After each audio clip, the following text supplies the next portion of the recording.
Greetings, everyone, and welcome to the Produce Buzzers podcast. We are so happy you have joined us today, and I think you will be too after the show is over, because you will learn a lot about fresh fruits and vegetables, how to select and store them, how to prepare and cook them, and surprising facts about their history and origin.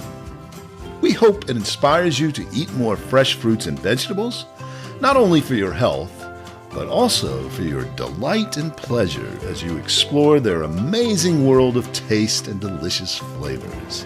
Eating more of them will transform your life in so many positive ways. So settle back, relax, and get ready for another delicious adventure with the Produce Buzzers. Greetings, Produce Buzzers podcast fans, and thanks for joining us once again. We have some very exciting episodes coming up for you in the next few weeks. In March, the Produce Buzzers attended the annual Southern Exposure Convention hosted by the Southeastern Produce Council. The event welcomes hundreds of fresh produce companies who supply your fruits and veggies to your local markets. They are growers, packers, distributors of the world's best produce, and it is always a delightful time for us to get to know these heroes of the food supply chain. This year's event was held in beautiful Tampa, Florida, at the convention center right on the water, and the theme was Unseen Heroes, honoring these people who work so hard to bring food to the nation's tables. The Southeast Produce Council is an important and vital organization that supports these farmers and purveyors in their effort to feed the world. While it has a focus on the southeastern United States, members come from all over the U.S. and abroad to interact with the local suppliers and markets who serve the southern United States. It's a great time for us to catch up with a broad range of people who are not only lovers of fresh fruits and veggies like all you Produce Buzzers podcast fans, but who have, in fact, dedicated their lives to making sure you have an abundant supply of those fruits and veggies. We interviewed several representatives of the leading fresh produce companies at the conference, and we will be featuring them over the next few weeks on the podcast. Unfortunately, we were out on the convention floor, and there was a lot of background noise we had to compete with. So we apologize for that in advance, but the interviews are still audible, so we hope it will not be too much of a distraction for you. The interviews are interesting and inspiring, so tune in and learn more about the wonderful world of fresh fruits and veggies. Greetings, Produce Buzzers podcast fans, and welcome to another delicious episode of the Produce Buzzers podcast. I'm Edwin Stepp, your host and executive editor of ProduceBuzz.com. I'm joined once again by Teresa Nolan, the founder and president of Produce Buzz, and Rick Stepp, a contributing editor of Produce Buzz. Now, Produce Buzzers podcast fans, we have one of your favorite guests back to the show, a man who knows the produce industry from inside out and outside in. We have back from Ocean Mist Farms, Mr. Mark Munger. Welcome back to the show, Mark. I'm so happy to have you. Thanks, Edwin. Happy to be here. It's really great to join you all. Yeah, thank you. We worked with Mark for many years, early in his career. He worked with Teresa in our marketing and merchandising business, and he's a great guy and has done so well. We're so proud of him and how he's shot up a shooting star at the top of the produce industry. and one of the greatest companies, Ocean Mist Farms, which you probably know best about artichokes. But we're going to get into that. Mark is going to tell us a bit more about it. How have you been, Mark? Thanks so much.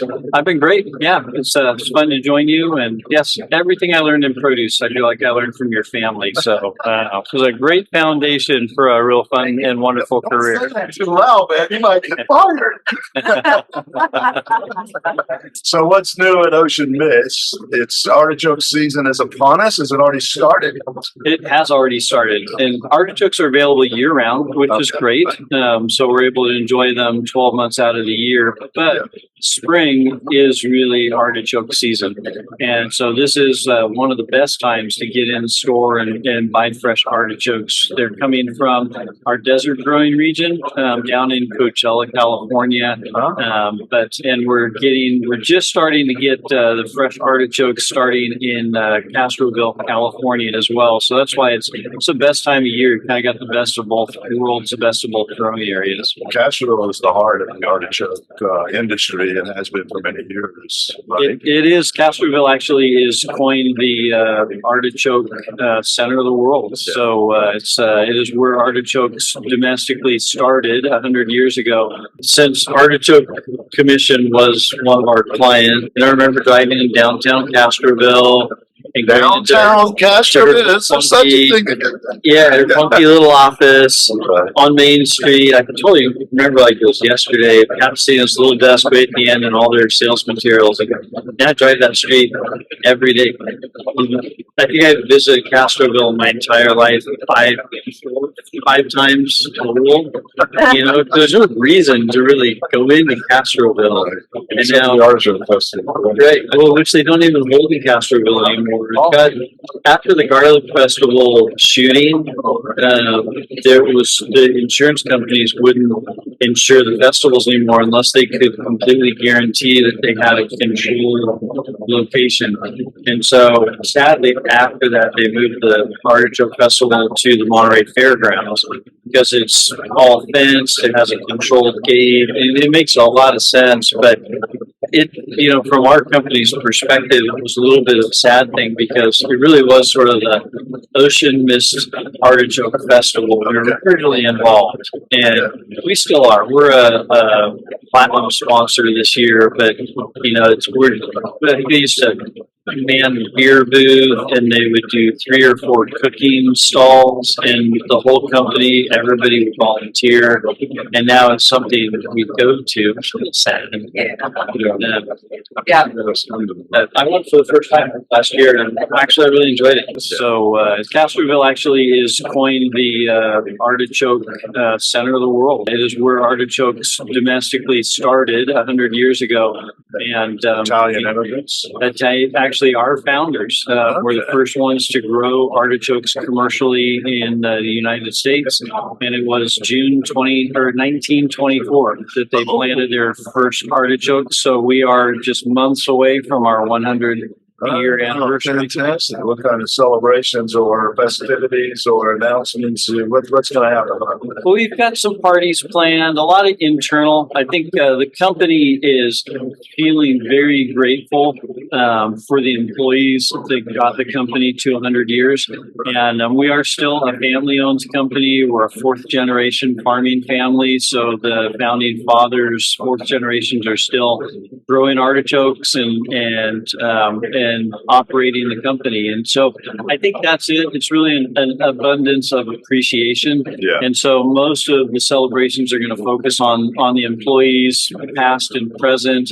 And then we've got some other fun things planned for the industry and some, different promotions planned in trade publications. And consumers will actually see some fun leaf tags that petal inserts that we'll put in the artichokes for the spring and summer. And they've got a GL or a GR code that QR code.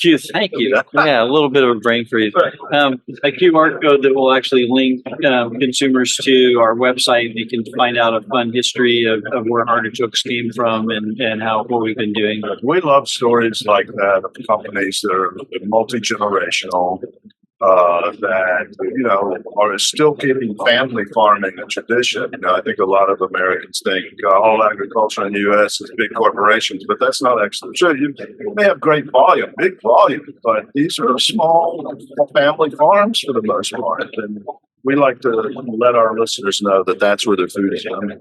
So, no, it is really true. And even those companies that are massive farms, a lot of their supply still comes from a whole consolidation of smaller growers that make up that big volume. So, by and large, the fresh produce industry is really made up of a lot of different family farms and still very personal touch. And, walking around on trade shows and stuff, it feels like a giant industry, but we all kind of know and recognize each other, and it really is just a big family of some really great people growing fresh produce. And so many of the people that are here at this conference, the Southeast Produce Council, Southern exposure is their spring conference. You know, the more I meet them, the more I realize these companies go back multi-generational, and that's really very hard to see. It is. Yeah. When you look at the universe, there aren't a whole lot of companies inside or outside the fresh produce industry that hit 100-year mark and are still family owned. But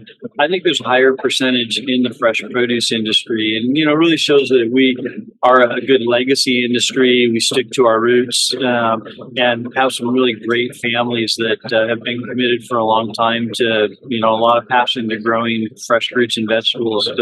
It's a tough industry, but it's such a rewarding and you know, healthy industry to be in. So the artichokes are year round, but we're getting some of the best now because they're coming into California, which is the heart of the industry. Tell us about the different varieties of artichokes. So most people are familiar with the green artichoke. We call it the globe artichoke, and that's what we primarily grow. But consumers need to keep an eye out right now. This time of year in our peak season, we also have purple artichokes, and sort of interesting. A lot of wild native artichokes have a lot more purple color, and early on, you know, our forefathers kind of bred that purple out, and our heirloom varieties that we're most familiar with are very green, but that gene is still in there. And so we have been playing around and have come up with just these really amazing, vibrant purple artichokes. And they don't look real when you look at them, and they have fantastic flavor. And so those are going to be out in the marketplace too. Those are still seasonal, and purple artichokes are usually in the market from early February until the end of May. And you know, if you see one, I really encourage you to buy them. They're fun. You'll love cooking them. They look beautiful on a plate. It's an exciting So color. they retain that color. I'm wondering when you cook. They do. Yeah, they keep that color through the cooking, which is fun. So they are a really beautiful item. Most vegetables that you see that come in the purple variety, they have more antioxidants. Is that true? That's what we do. We haven't done a lot of nutrition analysis on the purple, but you know, my experience is that most things that are purple tend to be a little bit higher in antioxidants. We're fortunate artichokes are one of those items already that are really a super veggie. They're high in a lot of different nutrients and antioxidants, and high in fiber as well. So I'm really certain that you probably, when we do start doing some analysis on it, we're going to find that there's some really good, you know, phyto goodies in there that are good for us. Right. So tell our listeners. I know probably most of our listeners have eaten artichokes, but I'm sure there's some out there maybe intimidated by them. How's the best way to eat an artichoke? It's like, I'm such a good person to ask because I'm not a great cook, but I just think simple is better. You know, artichokes have such great flavor. I just like steaming them, not in the water, like on a steamer, so that, you know, that they're not saturating with that water, and until they're tender and the leaf fall off, and then you can kind of decide what you want to do to it. Put a little olive oil in the water and a little bit of sea salt, and that's it. And then we make a little aioli sauce to dip them in. I know I used to just take a little mayonnaise. Well, that's my son's big joke always is, oh, I love artichokes. They taste just like mayonnaise. Like, no, they don't. They taste really good. They've got that nutty, meaty flavor to them. So, Yeah. so the best way to eat them, I always say, is to cut off the top of the leaves, about an inch of the top of the artichoke. Use your thumbs to sort of spread the leaves out. Get a pot of boiling water with a steaming pan in there, and then set the artichokes top down on. Top down. Top down is a good way to do it. Yeah, Let's all the steam to get up into the leaves, and cook them until the outer leaves just gently pull off. Or you could put a fork into the very base of the artichoke, and if the fork goes in smoothly, then you basically know your artichokes are done, and pull them out. Make some butter and garlic, make some mayonnaise, make some aioli sauce, whatever you like to dip them in. They're a real fun vegetable to eat. And the best part is, every artichoke has got a great big heart in the middle of it. And it's a little bit like the Tootsie Pop. You get the real prize once you get down to the very bottom of them. And for me, that's my favorite part is eating that part. It's just such a great, meaty, Can we ask rich. an owl how many leaves do you could do that. That's probably anachronistic for some of our listeners. They won't recognize that commercial. That goes back to my days. Are the new varieties, do they have less choke to them? They still have the choke, but we've really been focusing on stem thickness and which is correlated to the heart of the artichoke. And so one of our big focuses is getting a bigger heart, and so that you get a little bit more of a meaty experience when you're eating them. And that's why I always encourage consumers when you go to the store to buy your artichokes, look for artichokes that are firm and fresh with, vibrant green if they're the green ones, the vibrant purple, and you'll certainly know those when you see them. And then look at the stem size, and the stem size will give you a really good correlation to how big the heart is going to be. And so I always like to say, pick the ones with the larger stems, and you're going to get a little bit more meat in that artichoke. And do you remember that they used to use artichokes as a test in high society to see if you were cultured enough to date their daughter? Do you know you remember that? I don't remember that. They would put an artichoke on the table in front of you and see if you knew how to eat it. And if you didn't, they figured you weren't cultured enough. Yeah. Where was this? This is just in high society. Okay, like in New England. New York, someplace like that. Yeah. Well, this is fantastic. We really appreciate you joining us, and we look for those artichokes. Ocean Mist, you got to look for that brand.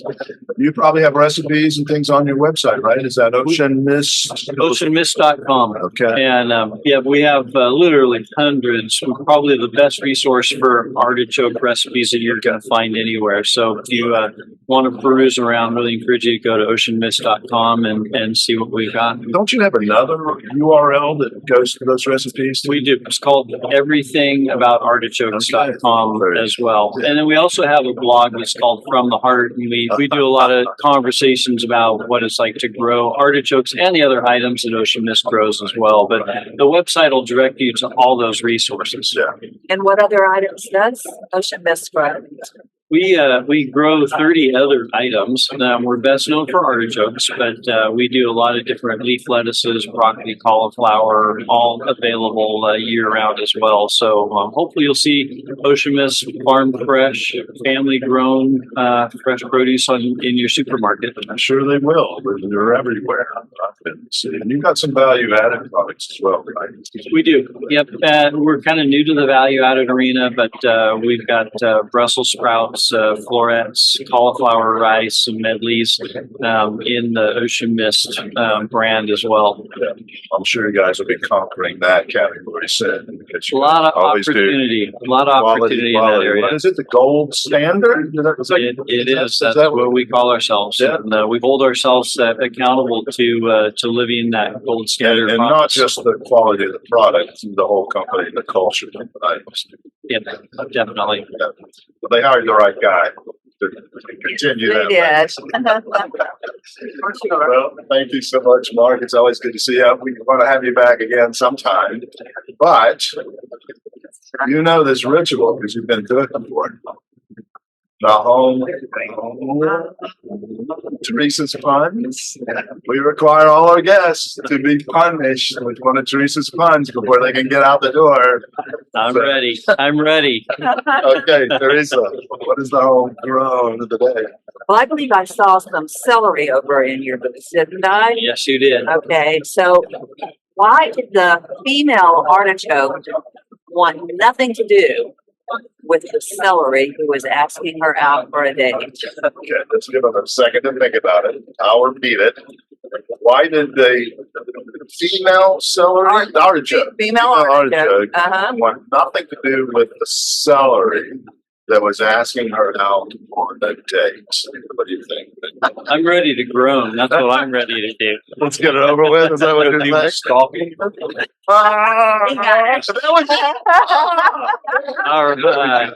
I can't believe I Because he was stalking Oh, we didn't- her, of Too much. course. I laughed because Rick got it, not because it was funny.